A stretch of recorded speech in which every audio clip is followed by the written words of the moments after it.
I, 32F, am still trying to wrap my head around everything, but honestly, a weird sort of calm has settled in. My mother-in-law, Eleanor, 60SF, has never been my biggest fan. It's been 5 years with my husband, David, 34M, and she's made her disapproval known in 1,000 little ways. Passive-aggressive comments, forgetting I don't eat certain things, comparing me to David's exes. David usually just sighs and says, "That's just Mom."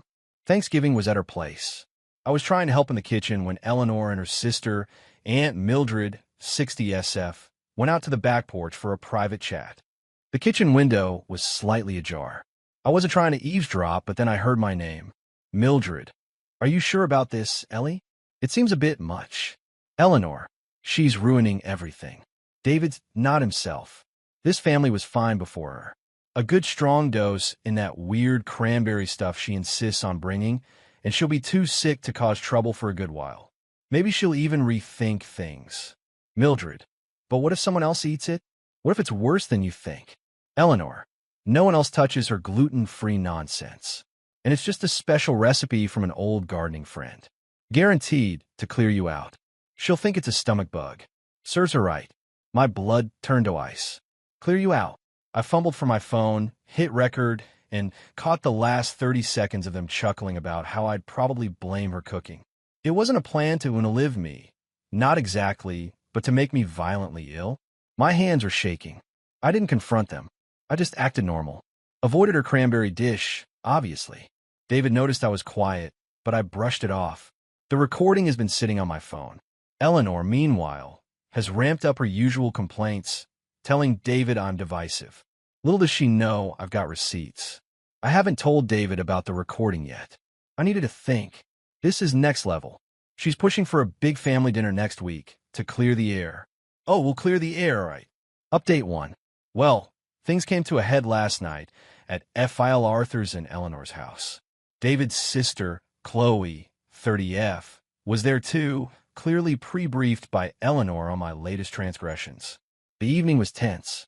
Eleanor was laying it on thick, sighs, pointed looks, comments about some people not understanding family loyalty.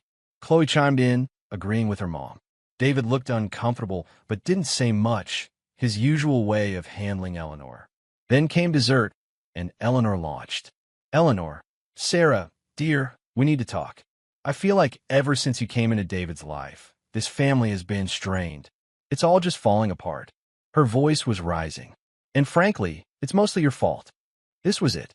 Everyone looked at me. Me. "Eleanor, I accept your feelings. You're entitled to feel however you want." I kept my voice very calm. Eleanor looked momentarily stunned. "Chloe, Mom's right, Sarah. You can be very difficult." Before it could escalate, I turned to David. "Me? David, can we talk privately for a moment?" He nodded. We went into the study. "David, what's going on, Sarah? Are you okay?" "Me? Not really. There's something you need to hear." I played the recording. His face went from confused to shocked to absolutely furious. He listened to it twice. "David, they were going to poison you?" "With what?" "Me. Something from her garden and my cranberry sauce. To make me severely sick." "David, that's not just her being difficult. That's criminal." He was shaking with anger. We went back to the living room. Eleanor, Arthur, and Chloe were sitting there, Eleanor looking smug. "David," voice dangerously quiet, Mom. "What exactly is your special recipe for clearing someone out?" "Eleanor, what are you talking about, David?" She tried to look innocent.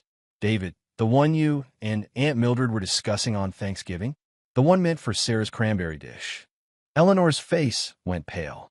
Chloe and Arthur looked baffled. "Eleanor, I don't recall. We were just joking around." "Me? Really?" "Because it didn't sound like a joke, Eleanor." David pulled out his phone. "I have a recording of you and Mildred talking about it. About intentionally making my wife sick." "Eleanor, a recording? That's an invasion of privacy." "David, I can. And I am."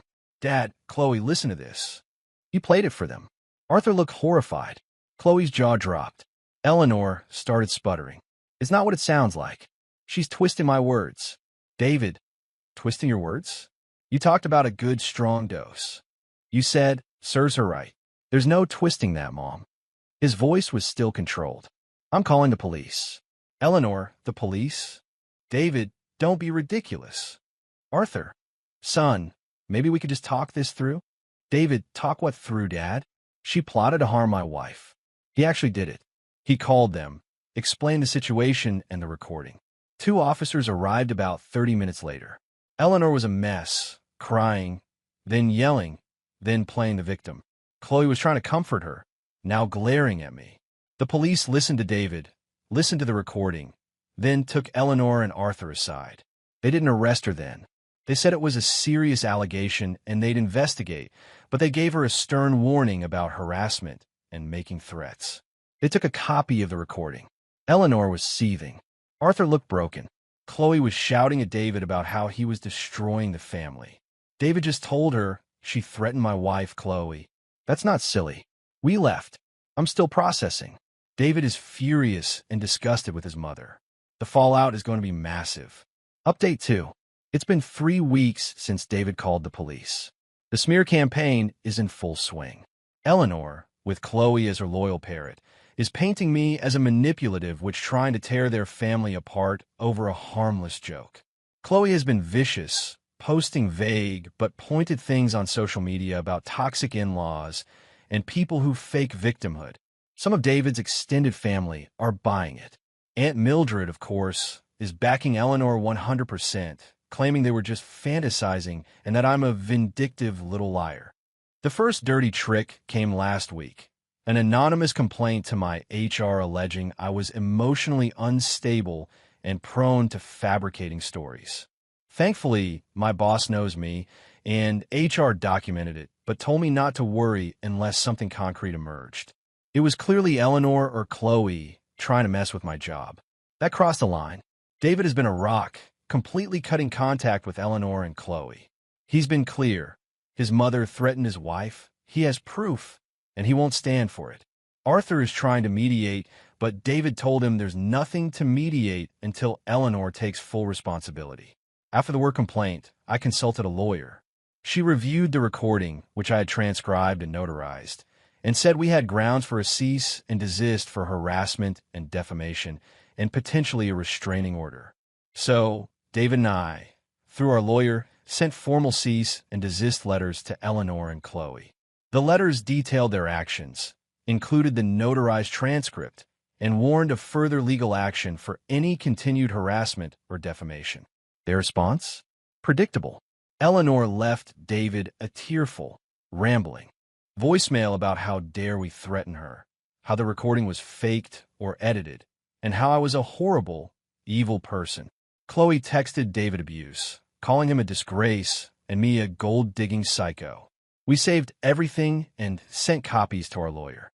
David did some frantic research into Eleanor's gardening friend's recipe, based on plants she grows like castor beans or oleander. It seems her plan wasn't necessarily lethal, but to use their properties to cause a violent, prolonged, and incredibly painful sickness. The intent was clearly to cause significant harm, the clearing out she mentioned. This isn't about revenge. It's about safety and peace. She threatened me. She's trying to ruin my reputation and job. Final update. It's been about 4 months since the cease and desist letters, 6 months since Thanksgiving. Things have settled, but not how Eleanor hoped. Chloe violated the C&D by posting a defamatory rant about me on a local community Facebook page. Our lawyer was on it immediately. A sharply worded update, threatening a restraining order and defamation suit if it wasn't removed within 24 hours with a public retraction, did the trick. The post vanished. The police investigation into the initial threat didn't result in criminal charges for attempted poisoning. Proving intent for a felony versus severe illness was a high bar without more. However, the recording, the harassment, the work call, and Chloe's online activities were more than enough for a civil restraining order. We went to court. Eleanor and Chloe fought it. Their lawyer argued the recording was inadmissible locker room talk, that I was hypersensitive. Our lawyer calmly presented the transcript, harassment timeline, HR complaint, and Chloe's social media screenshots. The judge wasn't impressed with Eleanor's theatrics. She cried, claiming she loved me like a daughter. David testified coolly about his mother's actions. The judge listened to the recording.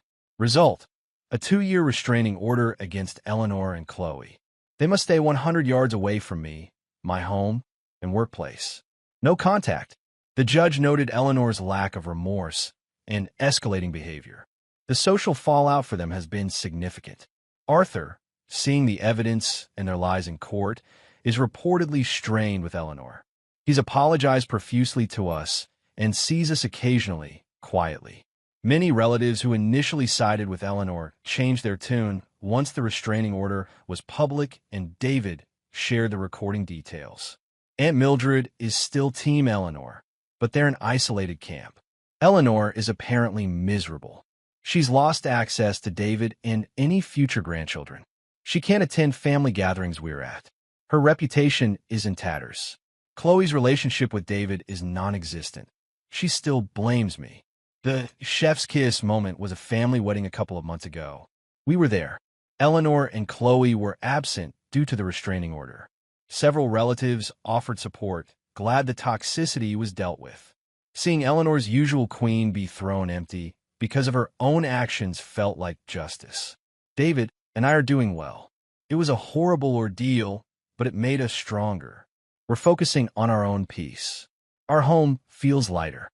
Eleanor built her own cage. She wanted to clear me out. She's the one cleared out of our lives. She faced the direct, unavoidable consequences of her choices. Good riddance.